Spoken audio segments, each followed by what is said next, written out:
Hello po mga kababayan, si Dante Maravillas. Pag-usapan natin yung planong pag-travel ni Martin Romualdez pa Singapore kasi yung mga critics niya inaakusa na palusot ito o paraan mga kababayan para tumakas na rin si Martin.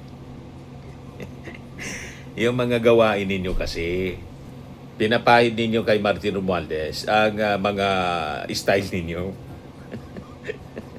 Approve po yun ng Congress. Yan mismo yung balita dito sa Manila Times. Romualdez Singapore trip gets House nod. Yan po, malinaw. Oh. The House of Representatives has allowed former Speaker Martin Romualdez to travel to Singapore for medical reasons.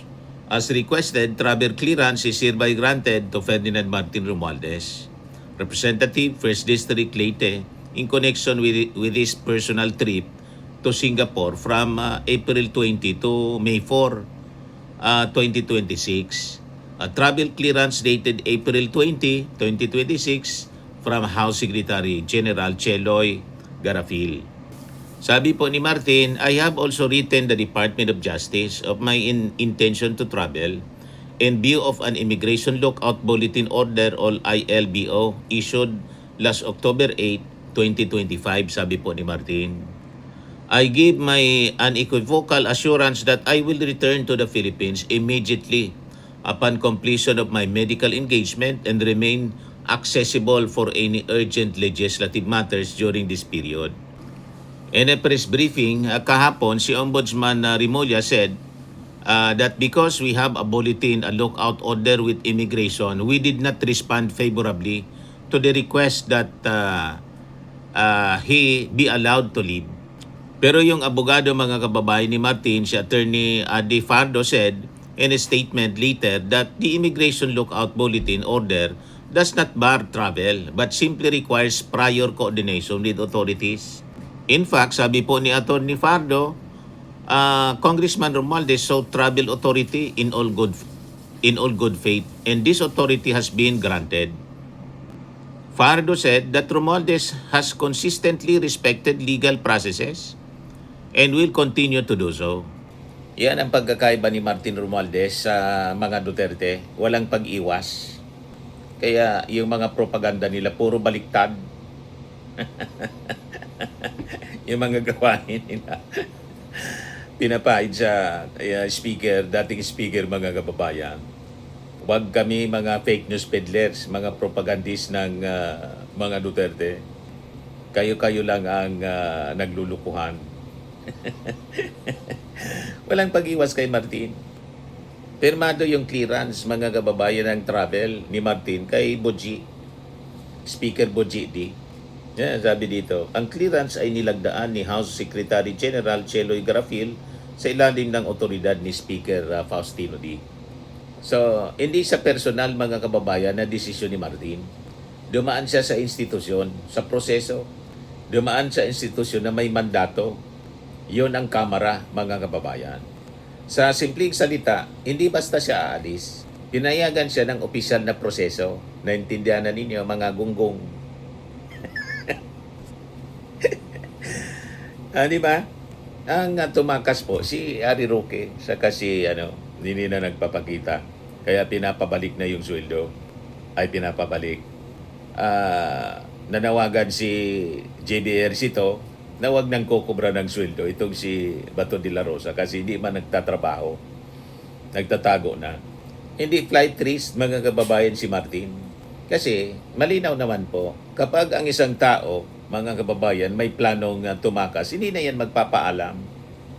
Tulad ni Atong Ang. Nagpaalam si Atong Ang na lalabas sa bansa. Di ba hindi? Si Arroyo kay ganun din.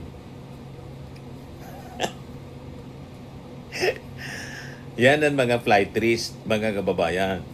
Hindi na sana humingi ng clearance si Martin kung tatakas siya. Hindi na sana siya makikipag-coordinate. Di ba? Gamitin na lang niya yung influensya niya. Pero dito maliwanag mga kababayan, ginawa yung tamang proseso. That's not how a flight risk mga kababayan behaves. Hindi ganoon. May promise siya. Nakasaad mismo sa inaprobahang clearance. Na agad siya mga kababayan babalik. Matapos yung kanyang medical na examination, in other medical processes, siniguro din niya, mga kababayan, sa kanyang pahayag na mananatili siyang accessible, hindi tulad ni Harry Roque na accessible lang sa kanyang social media. Pero nagtatago. Hindi tulad ni Saldico na nawala na lang, mga kababayan. At ngayon, minalas, nasabat ng check authorities, nahuli, mga kababayan, at sabi, ibabalik na dito sa Pilipinas. Dumadaan lang sa proseso. So, ang mga ginagawa ni Martin po, kabaliktaran sa pag-iwas. Sa governance, mga kababayan, ang pagiging accessible po, hindi lang physical presence. Ito ay legal at communications-based accountability. Hindi nawawala, mga kababayan, sa sistema ang isang taong bukas sa proseso. At yan si Martin Romualdez. Medical na layunin yung kanyang travel. Ang biyahe, mga kababayan, ay para sa long overdue na follow-up check-up para sa kanya.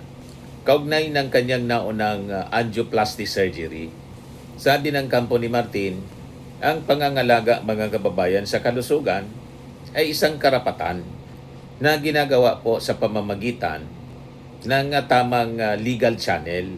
Ganon. Ang kalusugan po hindi pribilehiyo. Isa siyang karapatan ng bawat Pilipino, ng bawat tao. At ang napaka-importante dito sa kwento, ginagamit po yung tamang proseso para dito. So, paliwanag, mga kababayan, ni Atty. Fajardo, wala niyang legal na balagid para sa kanyang travel. Hindi po barred o pinagbabawalang lumabas si Martin Romualdez. Ano yung umiiral? ILBO, mga kababayan, yung umiiral. O Immigration Lookout Bulletin. Minomonitor lang. Hindi binabawala na umalis. Minomonitor lang. Monitoring. So, malinaw, mga kababayan, ILBO, hindi Hold Departure Order or HDO ang inisyo kay Martin Romualdez. So, minomonitor lang si Martin. Binabantayan lang, pero hindi siya bawal na mag-travel. Ang HDO po, yon ang bawal. Hold departure.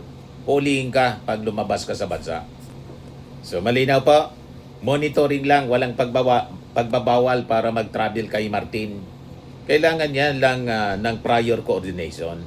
Pag ikaw ay nasa ILBO, hindi nangangailangan po ng pahintulot mula sa Office of the Ombudsman. Now, doon naman po sa issue ng freeze order sa mga assets ni Martin, speculative po yon. Kasi kailangan muna na maghain ang AMLA po ng formal na application sa korte, sa Court of Appeals. Wala pa man po na natatanggap na official na abiso, kaya speculative yon. Sa legal system po, hindi po umiiral yung baka o posible. Ang umiiral lang po, mga kababayan, ay kung may order na ba o wala. O, ganun lang yon. May notice na ba o wala? Wala pa man po. So, speculative. Posible nga posible lang. Pwedeng hindi din posible. Kaya huwag basta naniniwala sa mga kwento. Lalo kung ang kwento po walang kasiguruhan. Posible pa lang. Posible. Malinaw po? So sa ngayon, wala pa. Wala.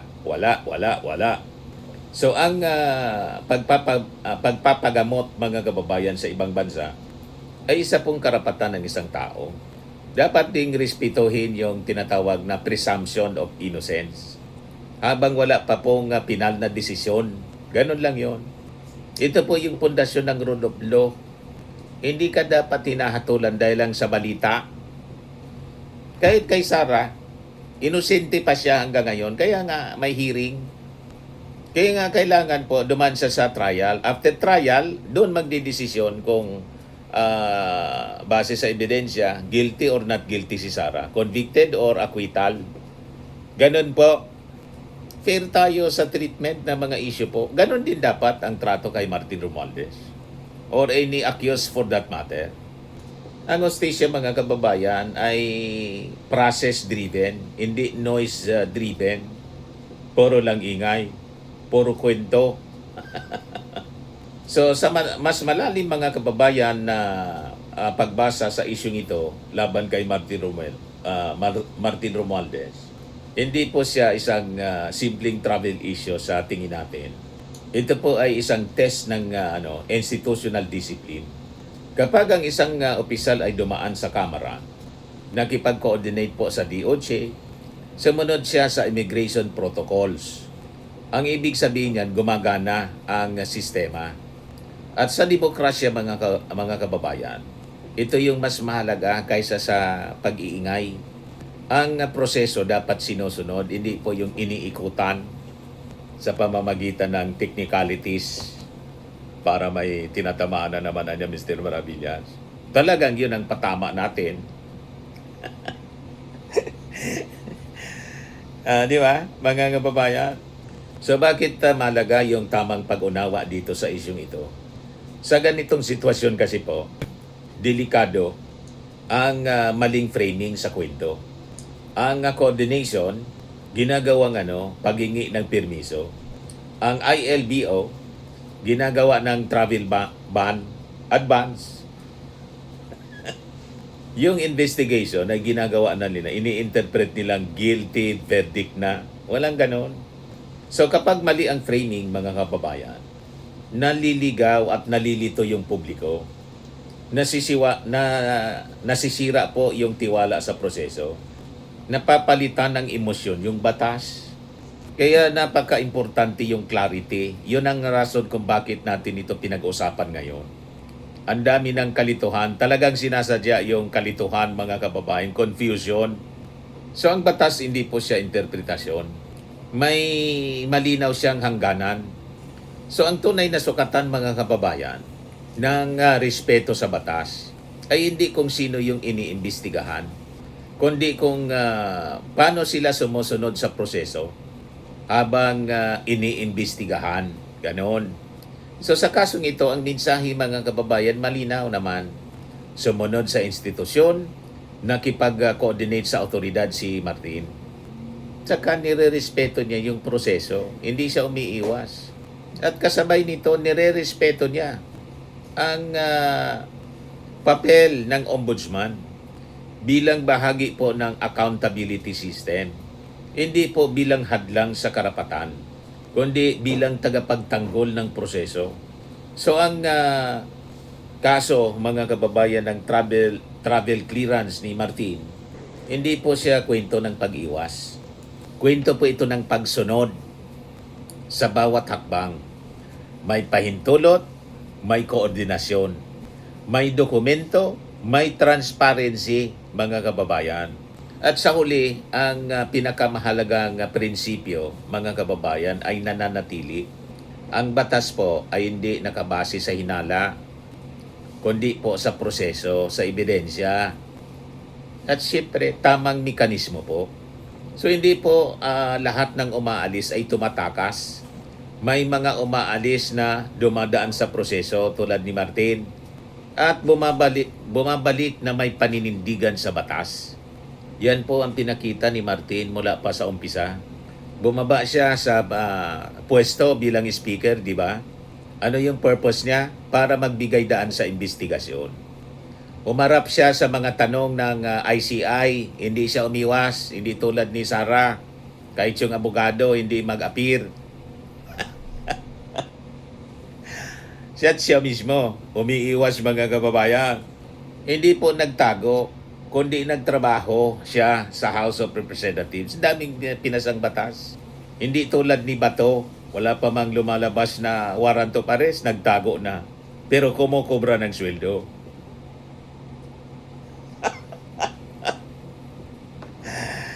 Di ba? Si Sara ganon din. Kumukobra ng sweldo, hindi man nagtatrabaho para tulungan yung Pangulo, kundi namimirwisyo pa. Si Martin po, ang daming pinasa. na batas, mga kababayan, habang nag-iimbestiga sila. Hindi siya tumatakas. Ganon ang hindi guilty. Ganon ang may tiwala, mga kababayan, na wala siyang ginawang mali talaga. Inarap niya lahat ng mga aligasyon squarely, confidently. Yan si Martin Romualdez. O, naintindihan na ninyo, mga gunggong. Iniinis mo na naman niya, Mr. Maravillas, mga DDS. Kahit hindi ko yan inisin, talagang nakakainis ang mga pag-ugali nila. Puro kasinungalingan ang binapakalat. O, di ba po? Ako po si Dante Maravillas. Bye-bye po. God bless.